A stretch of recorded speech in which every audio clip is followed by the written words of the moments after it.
surprising development. Johnson & Johnson's top-selling schizophrenia treatment may work no better than older pills sold for a fraction of the price. This is according to a study this week in the New England Journal of Medicine. And for more, we're joined by Bloomberg's Shannon Pettypiece. Very interesting here. Well, yeah, the product at issue here is an injectable form of the drug Risperdal. Now, Risperdal has been used for years to treat schizophrenia, but around the time that the patent was going off and generics were going to come on the market, J&J came up with this injectable form, and they hiked up the price. They charged $7,000 a year for this injection versus the generic pills, which cost about $1,000.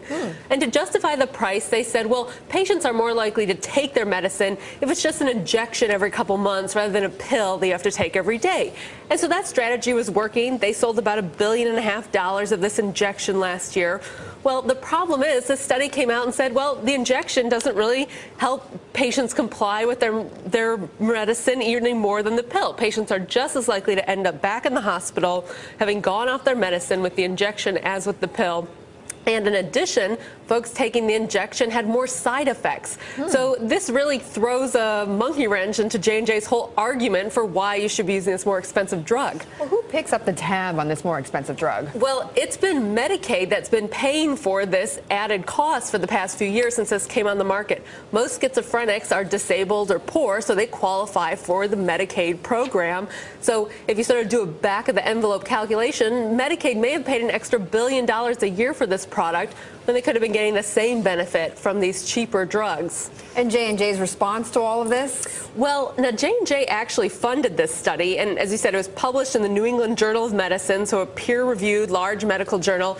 You know, they kind of raised questions about the study design, how it was conducted.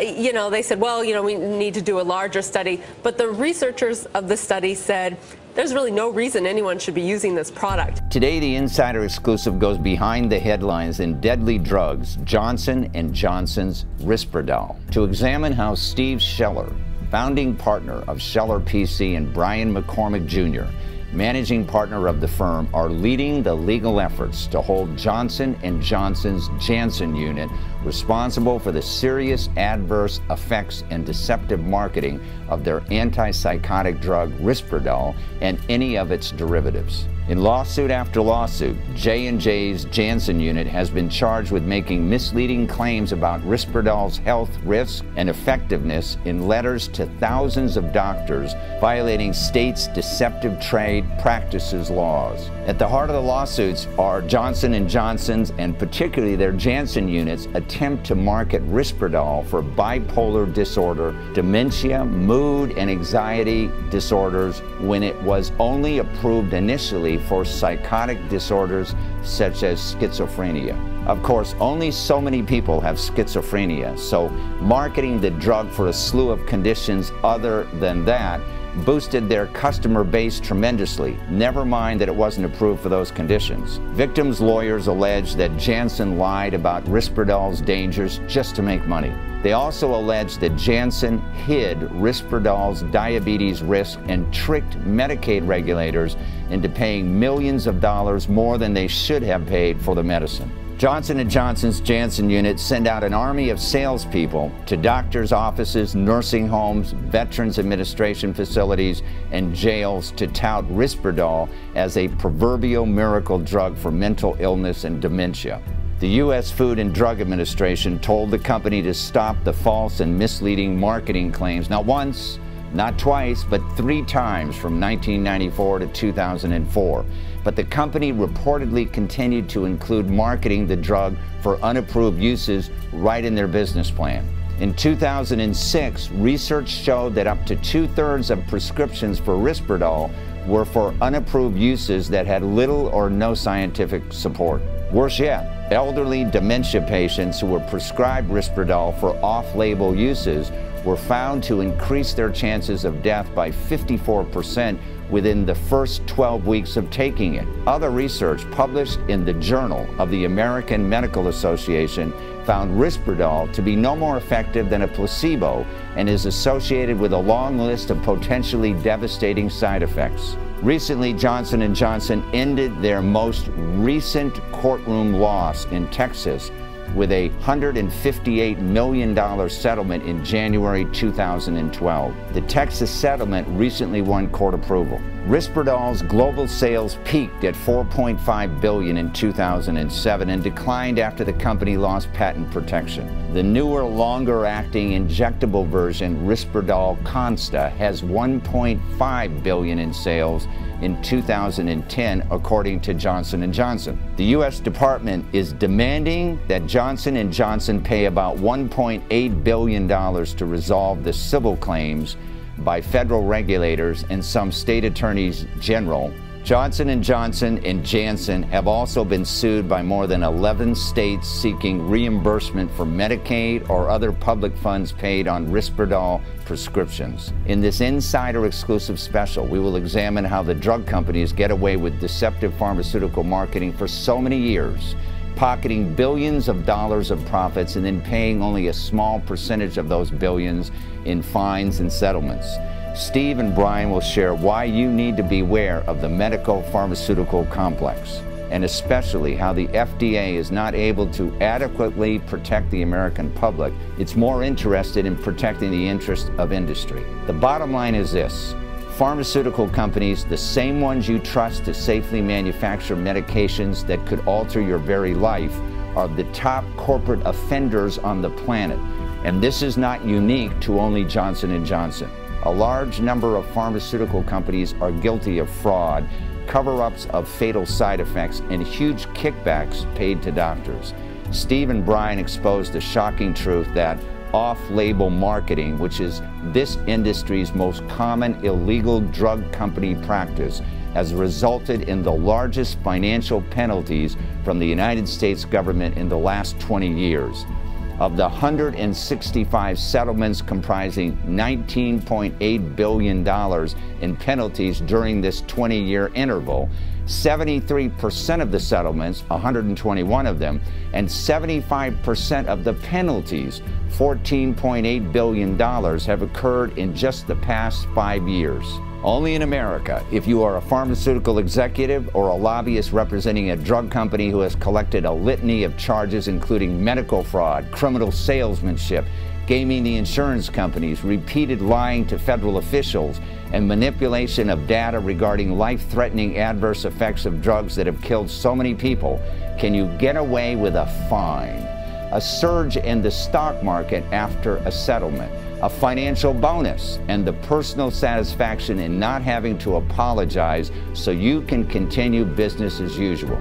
Steve's life and career is dedicated to changing this. And because of that success and dedication, he has been continually asked to help some of America's most powerful people in making a positive difference, from Secretary Hillary Clinton and former President Bill Clinton to the 45th governor of his own home state, Pennsylvania, Governor Ed Rendell. I wanted to take this opportunity to thank Steve for what he does in the public sector. Of course, first and foremost, he's a great lawyer, he's a great family person, he runs a terrific business, all of those things. But Steve loves politics, loves government, understands that with all its warts, it's the only way to get things done, to make real change happen in this country. But he just doesn't pontificate, he just doesn't sound off about what needs to be done. He puts his money where his mouth is, and he puts his energy and his work product where his mouth is. Hi, I'm Steve Murphy, and this is the Insider Exclusive, live from Philadelphia, Pennsylvania.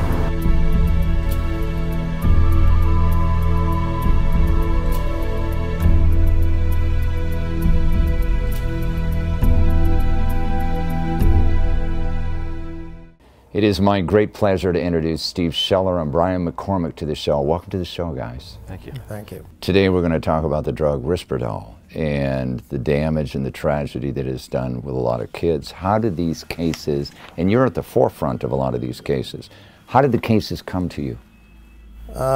Several years ago, we had we were contacted by somebody who knew misconduct was going on in the drug company. We can't talk about it because these cases are not public, but at the same time we got calls from a client, a mother whose son had grown breasts. And I said, what? What do you mean grew breasts? Yeah, we're being told it might be the drug Risperdal that's causing it. Well, I said, why did your son get prescribed this drug by a doctor. Was it a psychiatrist? She said, yeah. Well, because he was having trouble in school, and the doctor thought this would help. Mm-hmm. Her son put on probably 100 pounds, grew breasts, but at the time they didn't know that the breasts were permanent. They thought it was the weight gain caused by the pill, which is bad enough because excess weight causes diabetes, it causes a whole bunch of other side effects that are bad for your health. And what happened is, as time went on, the breasts didn't go away. And the mother ended up finding out about me and our firm, because we have expertise in drug product cases, called me, and I said, we need to investigate what this is. I then found out that there were a large number of adverse events from this drug Risperdal. In fact, at the time that her son was taking the drug, it was not approved for children for any purpose. It still isn't approved for the purposes it was prescribed for this woman's son. And the boy ended up having double mastectomies. His life has been devastated. It's bad enough that he had problems in school to deal with, mm-hmm. but then he had to deal with this. Now, what we've faced since we had this, we now have over 70 cases, and we expect many more. In fact, we just got a case last night of a boy that just is having a double mastectomy today. Yeah. You also are representing some people who have gotten diabetes as one of the side effects. One of the major side effects of Risperdal is, besides the weight gain that Steve talked about, is the weight gain sometimes and often leads to diabetes, but often, even without the weight gain, a perfectly healthy individual, man and woman, who can be taking Risperdal, it increases their blood sugar in such a high level and over such a consistent time that they are diagnosed or suffer from diabetes type 2, which is better known as adult onset diabetes. And we represent individuals that have been are suffering from this as well as from the gynecomastia cases. Why the FDA permits this drug to be marketed for children borders on, in my view, insanity. Mm-hmm. This drug should not be permitted to be used for children. Well, let's examine that for a minute. The FDA has not authorized it to be used for children, correct? Well, now it is, for children with... The first years, up until I think 2006. The drug was first approved by the FDA in 1993, and it was approved by the FDA for a very small market of people, less than 1% of the population, just for bipolar disorder. Then it was expanded a little while later into schizophrenia, which is still an enormously small population in the United States.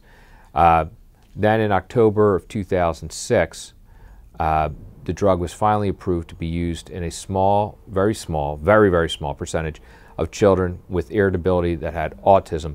Not just your normal autism, not that autism is normal, but a small branch of autism where the child would have some violent tendencies. Mm-hmm. So in October of 2006, it actually became approved to be used in this small percentage of children.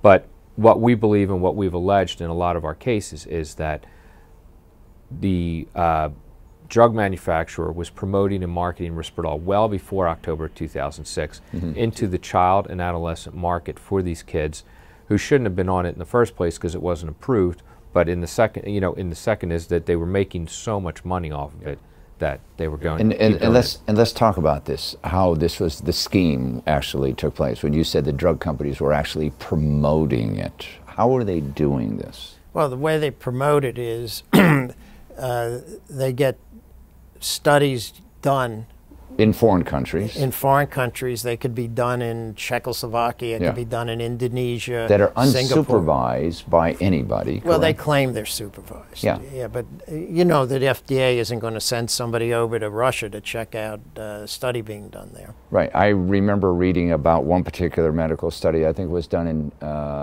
Tanzania, and the guy that headed up the clinic. This is a very poor village.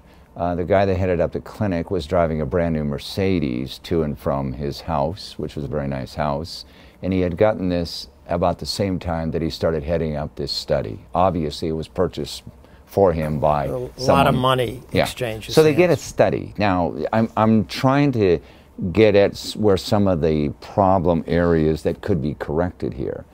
A study comes from wherever. Right. That is shown on a printed piece of paper by a sales representative to doctors, right? Right.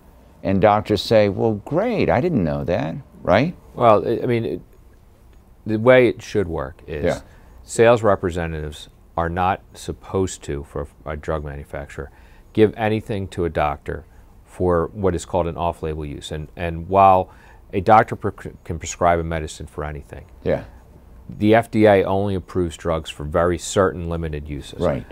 So if a sales rep had gone into a doctor's office in Philadelphia in October of 2005 and given the doctor something on child and adolescence, that was against the law.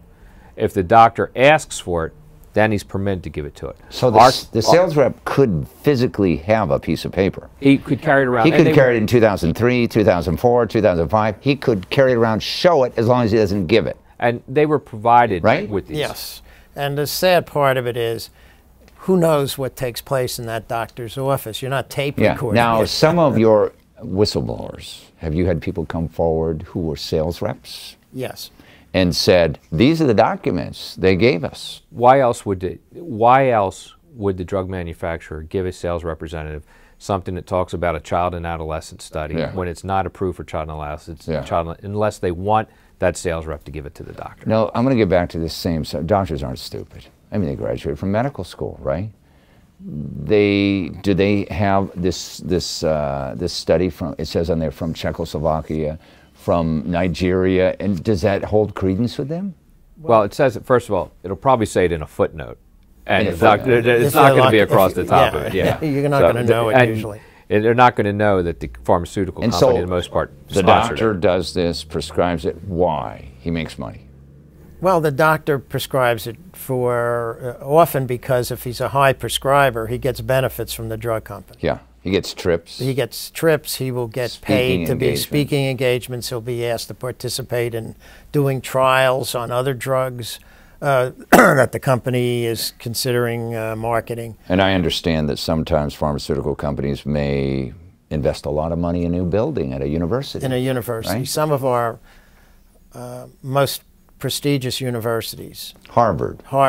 Let's name them. Emory. University of Cincinnati, all over the country. They gain lots of money from these things. And universities, for example, obviously get grants, and they love those grants. Let's talk about the cozy relationship between pharmaceutical companies and the FDA. It's a real sad problem. They will give awards. They invite the FDA people to events that they hold. They ask them to speak. They may not pay them directly, but they give them benefits of being talked about. They send their own people in to help work at the FDA sometimes on a volunteer basis, sometimes as interns. And then the exchange between the FDA, when somebody works for the FDA and leaves the FDA, the drug company gives them a job. Yeah, and speaking of jobs, working for the government doesn't all pay that well, does it? No. Going to work for a pharmaceutical company might boost your salary, what, 300, 400, 500%? Right. Right? Oh, yeah. And if you know that eventually, if you've been working for the FDA for 10 years and your children are going to be in college soon, and you can go and work for a pharmaceutical company in 4 or 5 years, why would you do anything bad to that potential employer who's going to be paying you a lot more money than you're going to be getting? How do you change this? The way you change it is you start at the top. When you find that a company has engaged in this misbehavior, you put the CEO in jail, not with a bracelet at home, and not for 30 days. That will put a stop to it quite quickly. Number two, you prosecute more. You do what you have to do, and you enable whistleblowers to be supported and protected when they come forward, which they are now to a substantial degree. But the government now is looking more closely at this fraud because it costs our society so much money in healthcare costs. And the biggest problem is in these psychotic and SSRI drugs. It's, as I've said before, it is very difficult to know the diagnosis. It's very subjective. There's no blood test. It's hard to measure it. There's no x-ray. Yeah. There's no way you can confirm it. When you bring a whistleblower case, you said earlier you work with the U.S. attorneys. Right. How receptive are they to what you just said about putting executives in jail? The U.S. attorneys are beginning to look much more effectively at this. They haven't done enough because their resources are limited and because the drug companies spend so much money to defend them and have the money is huge. You're talking about billions of dollars, hundreds of millions. They have law firms that do nothing but bill for these things. Right. There's also a protection layer like there are in the banking industry where the guy at the top is going to say, I didn't know anything about it. Right? It's hard to prove the connection. Right. But you can get, they subpoena the documents, and that's where we come in. We go through those millions of pages of documents, those millions of emails, and we help find the material. That is important. The second thing that needs to be done is the off-label prescription of these drugs, antipsychotics, SSRIs, should be absolutely prohibited. I want to thank both of you for appearing on the show today. The word is going to get out, and hopefully some of these problems that we see in the medical pharmaceutical complex will be corrected. Thank you. Thank you. Thank you. Thanks for joining us. You can get more information about our guest and the issues at insiderexclusive.com.